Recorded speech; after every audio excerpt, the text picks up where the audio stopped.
Assalamualaikum warahmatullahi wabarakatuh.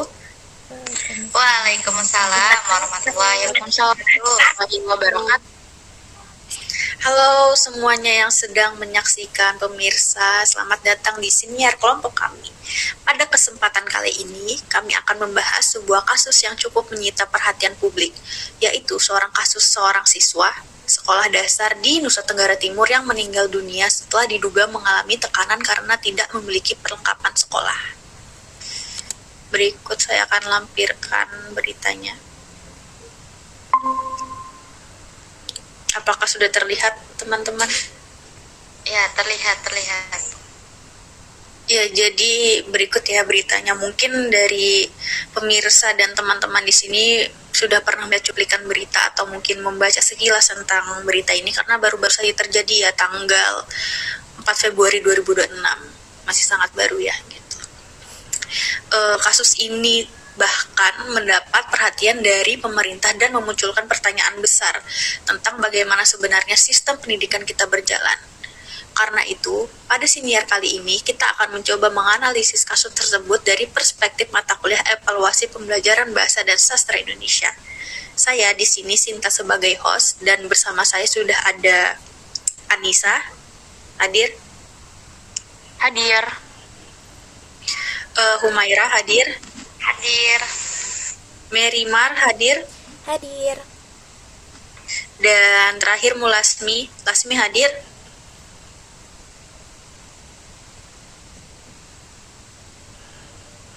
Halo.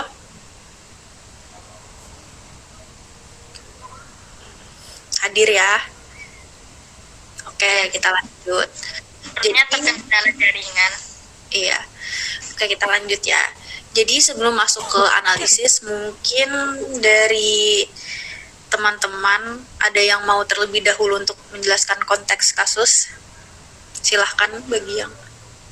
Saya izin masuk ya Sinta. Sebelumnya terima kasih. Berdasarkan kasus yang terlihat bahwa yang terjadi di pemberitaan adalah siswa ini berasal dari keluarga dengan kondisi ekonomi yang sangat terbatas. Ia diduga merasa sangat tertekan karena tidak memiliki buku tulis dan juga alat tulis yang ia butuhkan untuk melakukan pembelajaran di sekolah. Hal ini menunjukkan bahwa dalam dunia pendidikan, tekanan yang dialami siswa tidak hanya berasal dari kesulitan belajar, tetapi juga dari kondisi sosial dan juga ekonomi. Kasus ini menjadi sangat memprihatinkan karena siswa tersebut masih berada di tingkat sekolah dasar, yang seharusnya merupakan fase belajar dan juga fase berkembang yang masih sangat rentan secara emosional. Mungkin itu saja dari saya, selanjutnya saya kembalikan ke moderator. Oke, baik. Terima kasih Nisa. Jadi dari penjelasan tadi kita bisa melihat bahwa faktor sosial dan ekonomi itu mempengaruhi pengalaman belajar siswa. Itu sudah terbukti ya. Kalau kita hubungkan dengan mata kuliah kita tentang evaluasi pembelajaran, mungkin menurut teman-teman apakah kasus ini bisa dikaitkan dengan bagaimana sistem evaluasi pendidikan berjalan di sekolah? Izin berpendapat. Silakan. Ya, menurut saya sangat berkaitan ya. Dalam teori evaluasi pembelajaran, evaluasi sebenarnya tidak hanya berfungsi untuk memberikan nilai kepada siswa. Nah, evaluasi juga memiliki fungsi lain, seperti fungsi diagnostik, yaitu untuk mengetahui kesulitan yang dialami siswa selama proses belajar. Jika fungsi diagnostik ini berjalan dengan baik, seharusnya guru bisa lebih cepat mendeteksi masalah yang dialami siswa, baik masalah akademik maupun masalah pribadi mereka. Nah, dalam kasus ini, bisa saja siswa tersebut mengalami tekanan yang cukup besar, tetapi mungkin tidak ada sistem yang mampu mendeteksi kondisi siswa sejak awal. Seperti itu sih menurut saya. Oke, baik. Jadi evaluasi ternyata bukan hanya soal nilai ya, jadi tetapi juga alat untuk memahami kondisi siswa.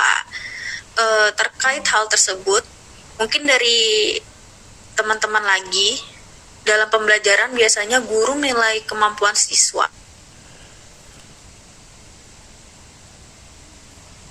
Memperhati kondisi emosional siswa atau belum? Silakan.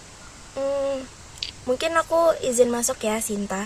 Nah, kalau menurut aku dalam praktiknya, banyak sekolah yang masih lebih fokus pada penilaian kognitif, yaitu kemampuan siswa memahami materi pelajaran. Nah, padahal dalam pendidikan kan ada juga tuh yang disebut dengan evaluasi afektif, yaitu penilaian yang berkaitan dengan sikap, motivasi, dan kondisi emosional siswa. Nah, jika aspek afektif ini lebih diperhatikan, guru sebenarnya bisa melihat perubahan perilaku siswa. Misalnya, siswa menjadi lebih pendiam, atau mungkin murung, atau mungkin menunjukkan tanda-tanda tekanan. Nah, hal-hal seperti ini penting sih menurut aku, karena kondisi emosional siswa sangat mempengaruhi proses belajar mereka. Itu aja sih. Benar-benar. Apalagi mereka yang kasus ini ya, saya lihat itu mereka masih sekolah dasar gitu, masih dalam masa pertumbuhan, sangat butuh bimbingan seperti oleh guru gitu, fasilitator yang dipercaya oleh orang tua dan sekolah gitu. Jadi ya sekali lagi ditegaskan bahwa sebenarnya evaluasi dalam pendidikan itu cukup luas, tidak hanya sekedar ujian atau nilai rapot. Yang terakhir mungkin yang belum berpendapat Lasmi, atau yang lain juga boleh yang menambahkan. Dalam pembelajaran bahasa Indonesia sendiri, apakah ada metode evaluasi yang bisa membantu guru memahami kondisi siswa? Silakan.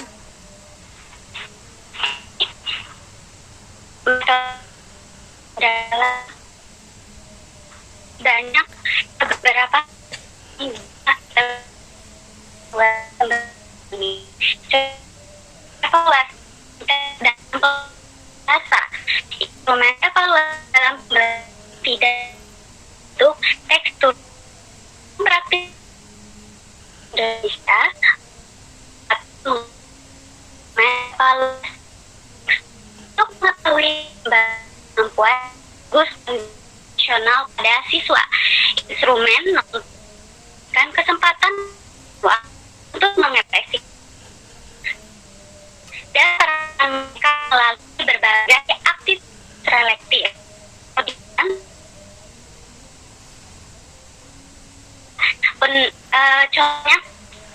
Contohnya siswa yaitu berkegiatan temannya sehari-hari.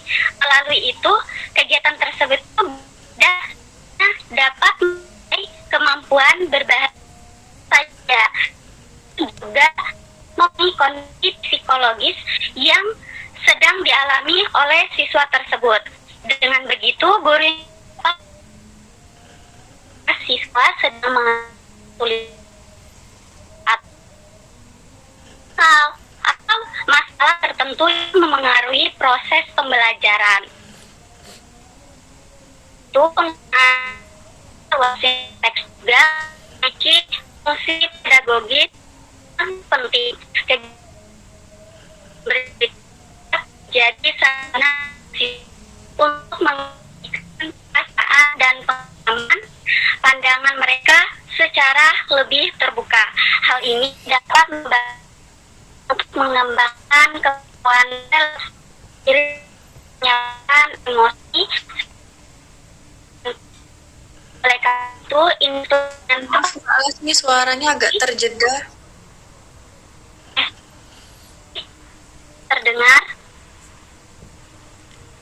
Terdengar coba lagi. Patah-patah balasmu. Mungkin bisa diulang dari yang tadi. Silakan. Bagian target. Jadi salah satu bentuk instrumen evaluasi non-teks adalah contohnya kita ambil kasus bunuh diri pada siswa, kita bisa ngambil kegiatan bercerita tentang pengalaman sehari-harinya. Melalui kegiatan tersebut itu, guru tidak hanya dapat nilai kemampuan berbahasa siswa, tetapi juga memahami kondisi yang sedang demi dapat mengetahui apakah siswa ini sedang mengalami kesulitan belajar atau tekanan emosional atau masalah tertentu yang di proses pembelajarannya. Selain itu juga guna instrumental teks juga dipengaruhi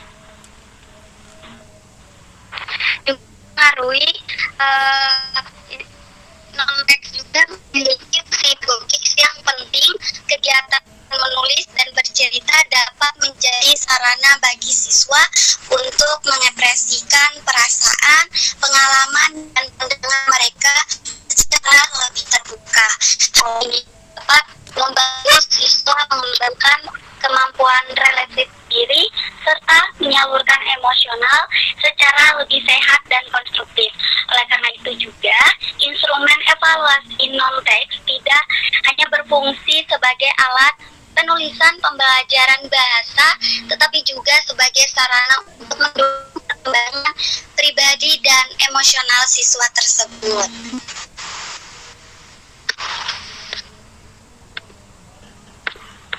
Oke, baik. Jadi pembelajaran bahasa itu sudah dijelaskan ya tadi, bisa menjadi sarana untuk memahami kondisi psikologis siswa.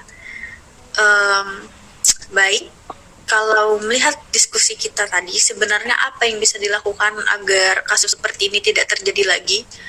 Mungkin dari teman-teman ada yang ingin berpendapat lagi? Silakan. Saya izin masuk ya. Silakan. Jadi menurut saya hal yang paling penting itu adalah guru sebagai fasilitator harus lebih peka terhadap kondisi siswa. Guru tidak hanya berperan sebagai pengajar tetapi juga sebagai pembimbing yang memahami latar belakang siswa. Contohnya dulu guru hanya mengevaluasi untuk melihat siapa siswa yang memiliki nilai tinggi dan nilai yang rendah. Tetapi sekarang evaluasi digunakan untuk mencari tahu apa yang menghambat siswa tersebut. Jika seseorang tidak mengerjakan tugas, evaluasi tidak boleh berhenti pada hal tersebut, tetapi harus mengevaluasi lebih jauh dari itu. Contohnya apakah dia punya buku, atau apakah dia lapar, atau apakah dia memiliki trauma. Seperti itu.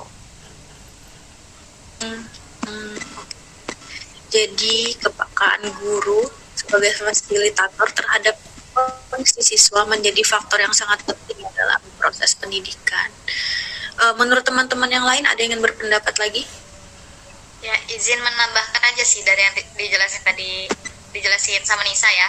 Nah, menurut saya evaluasi pembelajaran tuh harus dilakukan secara lebih menyeluruh. Nah, selama ini kan evaluasi sering hanya fokus pada nilai ujian ya yang sudah jelasin tadi. Nah, padahal evaluasi seharusnya juga bisa digunakan untuk melihat perkembangan siswa secara keseluruhan, baik dari aspek akademik maupun kondisi emosional mereka. Dengan evaluasi yang lebih holistik, guru bisa mengetahui jika ada siswa yang sedang mengalami kesulitan atau tekanan. Gitu sih. Oke.